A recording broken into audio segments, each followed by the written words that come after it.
Chart rankings, prizes, or even historical accounts cannot adequately capture the significance of some performers. Their true power is found in brief, fleeting, almost intimate moments when music transcends mere sound. Among such artists was Bob Weir. His demise feels more like the subtle fading of a certain manner of being in the world than the loss of a performer alone.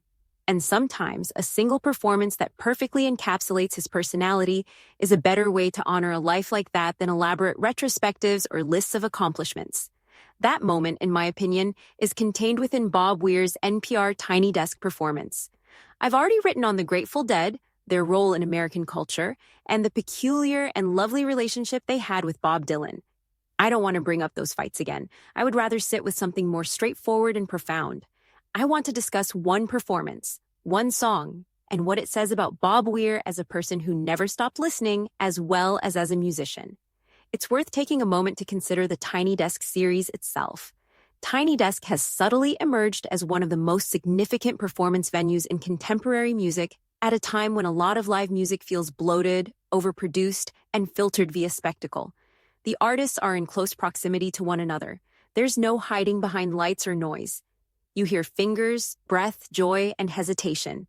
David Byrne, Robert Plant, Gloria Estefan, Pulp, the Doobie Brothers, and many more have performed there throughout the years. The artist is reduced to intention in every performance. Bob Weir, who was already in his 70s, entered that room. There was no effort to portray him as immortal or timeless. Rather, a superior artist who was completely at ease with time developed. He starts his rendition of Bob Dylan's When I Paint My Masterpiece at 7 minutes into the performance. Treating this as a straightforward tribute, one Bob honoring another, would be simple. But something far richer emerges. This isn't a copy, it's dialogue. Weir doesn't make an effort to sound like Dylan. He doesn't follow the rhythm or the wording. He permeates the music in a manner similar to that of someone who knows just where to sit, when to stop, and when to let quiet speak. You are instantly disarmed by the performance's tenderness. By its very nature, the song is contemplative. It discusses art, longing, distance, and the notion that creation is never complete. It almost becomes autobiographical in Weir's hands. You hear a man who has dedicated his life to seeking out moments of connection and who recognizes that the masterpiece is never the final product, but rather the pursuit of it. Every time I watch that performance, I'm struck by how present he is. Not sentimental, not depressed. Right now, yes, there is aging in his voice, but there's also interest. He doesn't appear to be gazing back regretfully. Rather, he appears to be saying, "This is where I am now, and I'm still listening," while standing in the middle of a long life. He performs Birdsong and Ripple following the Dylan cover. These feel more like answers than just follow-ups. While Ripple brings everything back in, Birdsong floats outside, free and roomy. When you see Weir perform these songs, you can see how the music starts to quietly, rather than dramatically or theatrically, take him. He seems to go a little outside of himself, letting the sound lead him instead of the other way around.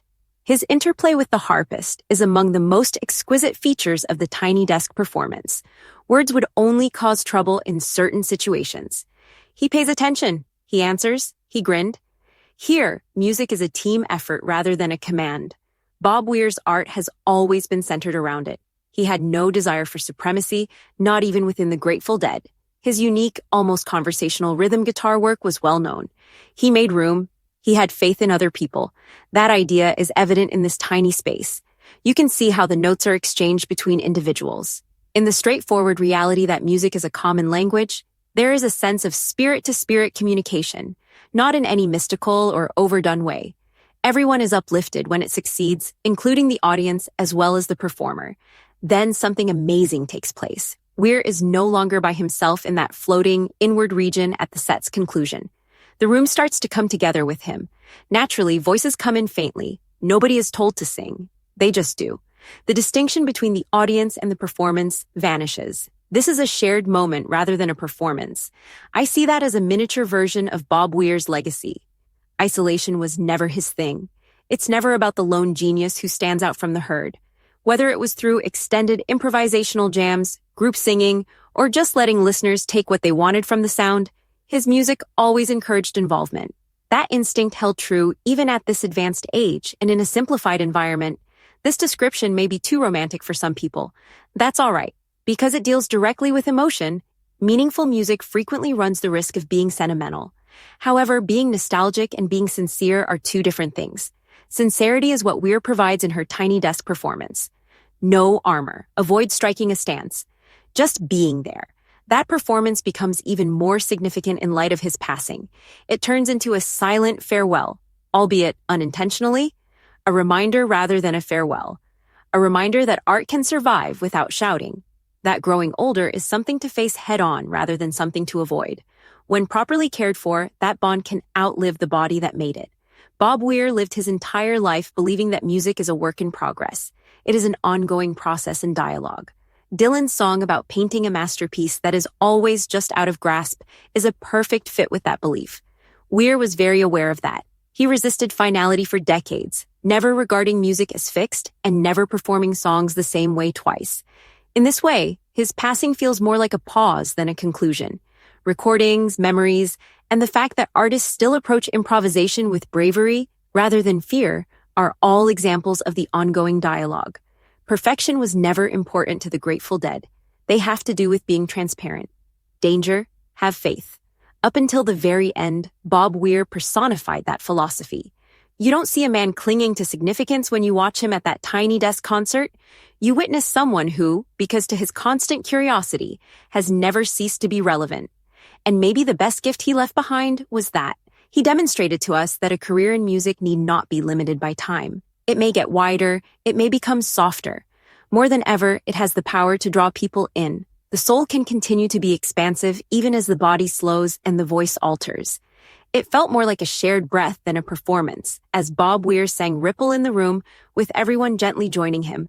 A graceful moment, a reminder that beauty is not something we should experience on our own. I did not, therefore, clip the Dylan song. I didn't want to keep it apart from the others, because that's the main idea. Bob Weir never focused on single periods in his artwork. It had to do with flow, about how one life leads into many more, how one person leads into a room full of voices, and how one song leads into another. Watch the entire concert if you wish to honor Bob Weir. Let it happen. Give it time. Take note of his listening style. Observe how the space evolves, and observe how everyone owns the music by the end. It's not schmaltzy. That is accurate. And that is how Bob Weir ought to be remembered, not as someone who completed a masterpiece, but rather as someone who continued to paint until the music took him somewhere else. The stillness that follows the death of someone like Bob Weir is not meaningless. It's full. Echoes, incomplete songs, and never-ending paths abound. Bob Weir lived inside music, not just performed it. And his departure is like losing a familiar voice that always understood when to speak and when to back off for those of us who had the opportunity to interact with him, whether it was on stages, in studios, or just through sound. Bob Weir never rushed things. That was one of his best qualities. He remained fascinated as the world around him became louder, faster, and more self-assured. He paid attention. He had faith in the moment. In life, as much as in music, such patience is uncommon. And that's why he was so prevalent and long-lasting. For decades, our footsteps followed one another. They were occasionally near, occasionally far, but they were always bound together by an unseen thread. We stood on different types of stages, came from different places, and wrote in diverse ways. However, the objective was always the same. Both of us were pursuing the sensation that arises when a song ceases to belong to you and begins to belong to everyone else. Bob was more aware of that than most people. He never attempted to manipulate a music. He gave it room to breathe. He allowed it to roam. He allowed it to falter and discover itself once more. This strategy influenced not just the Grateful Dead sound, but also a whole perspective on music. Perfection wasn't the goal. It had to do with being honest, about arriving and following the course of the evening. Bob did not get much smaller as the years went by. He let it open. His spirit remained broad, but his playing became lighter and his voice more worn. He wore his time freely and fearlessly. That was dignified, a quiet bravery. He demonstrated that becoming older in the music industry doesn't mean disappearing. Rather, it means learning how to make room for others to take over. I've always appreciated that about him. Bob Weir stood among people, rather than in front of them. He never saw music as a one-way path, regardless of the size of the audience. He extended an invitation to enter. He had faith that they would listen, feel, and respond with a song. And they did. For generations. Over and over. It's tempting to discuss legacy now that he's gone. Bob, however, did not pursue that word. He was a present tense person. His true legacy is carried by hands learning to play the guitar, voices discovering harmony, and listeners realizing that music doesn't need to be explained in order to be understood. Bob Weir had a distinctly American quality, in the finest sense of the word. Roads that are open, shared anecdotes, songs that were not the property of any one individual. He didn't try to polish or stabilize the ancient energy. Instead, he carried it onwards. He was aware that music, like freedom, can only endure if it is allowed to flow. Death sets a boundary, but doesn't put an end to the discussion. Bob's voice may still be heard in the long pauses, the gaps between notes, and the way a song can bend and stretch without breaking. This is already evident to anyone who has ever been moved by one of his songs. Thus, this is not farewell. It is an expression of gratitude. I appreciate your patience. I appreciate your trust. We appreciate you reminding us that music needs space, not explanations. I appreciate you taking the long path, without attempting to take ownership of it. I appreciate you leaving the door open. Bob Weir did not complete the song. He was not required to. He demonstrated how to continue. And somewhere out there, beyond the cacophony and the time, the music continues to flow, easy, sincere, and unrestricted, exactly like he liked it.